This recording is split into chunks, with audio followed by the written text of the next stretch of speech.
यह ज्योतिर्लिंग महाराष्ट्र प्रांत में नासिक से 30 किलोमीटर दूर पश्चिम में स्थित है। इस ज्योतिर्लिंग की स्थापना के विषय में शिव पुराण में यह कथा वर्णित है। एक बार महर्षि गौतम के तपोवन में रहने वाले ब्राह्मणों की पत्नियां किसी बात पर उनकी पत्नी अहिल्या से नाराज हो गईं। उन्होंने अपने पतियों को ऋषि गौतम का अपकार करने के लिए प्रेरित किया। उन ब्राह्मणों ने इसके निमित्त भगवान श्री गणेश जी की आराधना की। उनकी आराधना से प्रसन्न हो गणेश जी ने प्रकट होकर उनसे वर मांगने को कहा। उन ब्राह्मणों ने कहा, प्रभु, यदि आप हम पर प्रसन्न हैं तो किसी प्रकार से ऋषि गौतम को इस आश्रम से बाहर निकाल दें।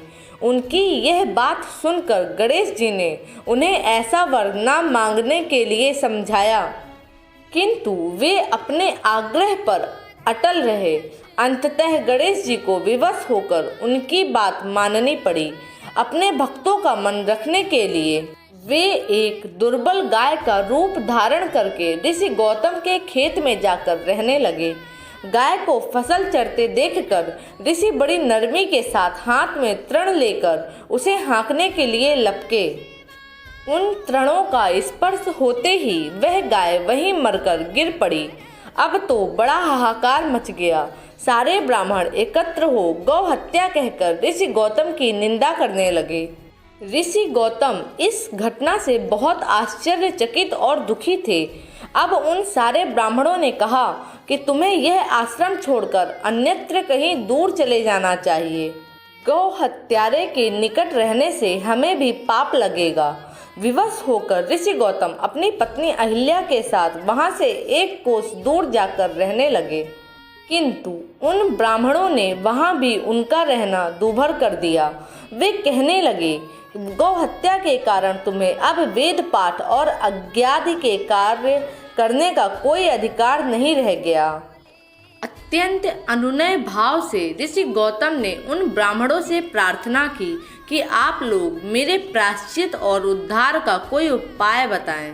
तब उन्होंने कहा, गौतम, तुम अपने पाप को सर्वत्र सबको बताते हुए 3 बार पूरी पृथ्वी की परिक्रमा करो, फिर लौटकर यहाँ 1 महीने तक व्रत करो। इसके बाद ब्रह्मगिरि की 101 परिक्रमा करने के बाद तुम्हारी शुद्धि होगी, अथवा यहाँ गंगा जी को लाकर उनके जल से स्नान करके 1 करोड़ पार्थिव शिवलिंगों से शिव जी की आराधना करो। इसके बाद पुनः गंगा जी में स्नान करके इस ब्रह्मगिरि की 11 बार परिक्रमा करो। फिर 100 घड़ों के पवित्र जल से पार्थिव शिवलिंगों को स्नान कराने से तुम्हारा उद्धार होगा। ब्राह्मणों के कथनानुसार महर्षि गौतम वे सारे कार्य पूरे करके पत्नी के साथ पूर्णतः तल्लीन होकर भगवान शिव की आराधना करने लगे।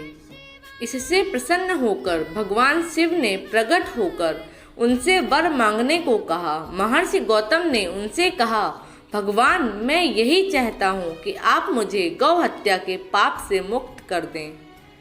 भगवान शिव ने कहा, गौतम, तुम सर्वथा निष्पाप हो। गौ हत्या का अपराध तुम पर छल पूर्वक लगाया गया था। छल पूर्वक ऐसा करवाने वाले तुम्हारे आश्रम के ब्राह्मणों को मैं दंड देना चाहता हूँ। इस पर महर्षि गौतम ने कहा कि प्रभु, उन्हीं के निमित्त से तो मुझे आपका दर्शन प्राप्त हुआ है। अब उन्हें मेरा परम हित समझकर उन पर आप क्रोध ना करें। बहुत से ऋषियों, मुनियों और देवगणों ने वहां एकत्र हो गौतम की बात का अनुमोदन करते हुए भगवान शिव से सदा वहां निवास करने की प्रार्थना की। वे उनकी बात मानकर वहां त्रयंब ज्योतिर्लिंग के नाम से स्थित हो गए। गौतम जी द्वारा लाई गई गंगा जी भी वहां पास में गोदावरी नाम से प्रवाहित होने लगी। यह ज्योतिर्लिंग समस्त पुण्यों को प्रदान करने वाली है।